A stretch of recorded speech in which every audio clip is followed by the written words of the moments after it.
You know, I get asked all the time how I started my company, or what was the motivation, why was the timing what it was, and those are all pretty simple things to answer. But recently I had a call from a friend of mine, and I was talking to him about my company and some of the ventures that I'm a part of, and he was like, "Paul, you're my hero." And I was like, wow, that's a really nice compliment, but I'm not worthy of that kind of praise. See, but in his opinion, I was doing something he had always wanted to do, and I started thinking about it.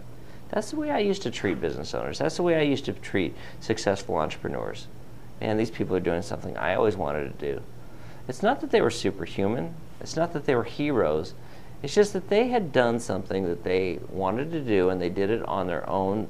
They took charge of their life and took control of things. And that's what entrepreneurs do, right? I mean, you have to create your own course. You have to be in charge of your fate. And it's a beautiful thing. It's very empowering and liberating when it happens. So I was telling him, well, you know, for me, I got to a point in my life where I didn't see an alternative. It's not that I needed to start my own company. It's not like I didn't have financial well-being. It's not like I didn't have income coming in. But emotionally and psychologically, I was at a point where I had to do it for myself, or I was always going to look back and regret. Now see, I was hired in my last job to come in and build out a sales organization. They had a sales team, and they'd had some success. They were consistently hitting double-digit growth. But what ultimately they wanted was to take the company to a new level. Well, I didn't understand at the time that the owner of the company was wanting to grow the company so he could turn around and sell it. Had I known that, that might have changed my decision to go on board there, but I didn't know that. And so as we had a lot of success over a year and a half, 2-year period, the company was able to grow quite a bit. And sure enough, they were able to turn around and sell the company, and we were acquired by another firm. Now, if you've ever been part of an acquisition, especially on the receiving end, you'll know that they're hard. Often you've got two cultures, and those cultures have to either merge, or one pretty much dwarfs the other. And in this case, that's what happened. And almost always it's the acquiring company dominates the acquiree. So culture changed, and also the management style changed. I was on the senior management team, and we played a big part in the decisions about the direction of the company. But the new company was a lot larger, and they felt they needed to come in and micromanage the process, and they micromanaged a lot of the people that worked there. Me, as somebody who's always wanted to own my own company, how do you think micromanagement worked for my personality? Not well. See, I've never been in a situation where I've been micromanaged. I've never had a manager who felt the need to breathe down my neck and micromanage every step of the process. So for me, it was a really hard thing. And eventually, I got to the point where I just wasn't happy.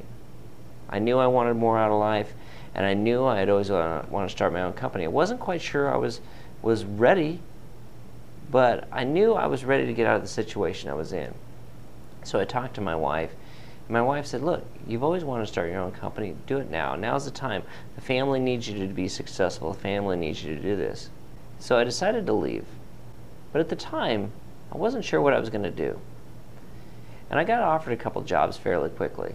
You know, I was well known in the industry I was in. I was in the marketing research industry for 20 plus years. And I got offered a couple of jobs, but I couldn't stomach the idea of going back to work for someone else. And so I turned down both offers, and I'm talking to my wife, and she goes, you either have to find a job that you like, or you're going to have to go out and do what you've always wanted to do, start your own company. So she was the one who stood behind me, and she was the one who gave me that little push I needed. It's what I wanted to do, but I wasn't necessarily feeling like I was ready. But that leap of faith that I took that day when she said that was, I said, you know what, you're right, it's time. So I went to the drawing board. I grabbed a notebook and a pen that day, and I started jotting down ideas, started jotting down thoughts. I thought about relationships I had, clients that I could possibly open the door with immediately. And so very quickly, I was able to formulate a plan and a strategy. And from there, I went down the process of building out a business plan and getting things rolling by developing a company name, getting an office, all those things.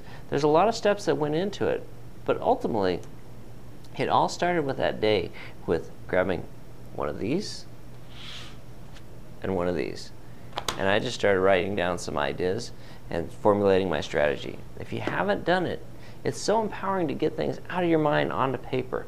And sometimes you start coming up with ideas you didn't even think you could have. I'm very grateful and blessed to be in the position I am. You know, I have a successful company. Here I am working with entrepreneurs, helping empower them and showing them that they can have the life that they wanted. And it all started with a moment in time when I had somebody behind me that believed me, that gave me the push that I needed.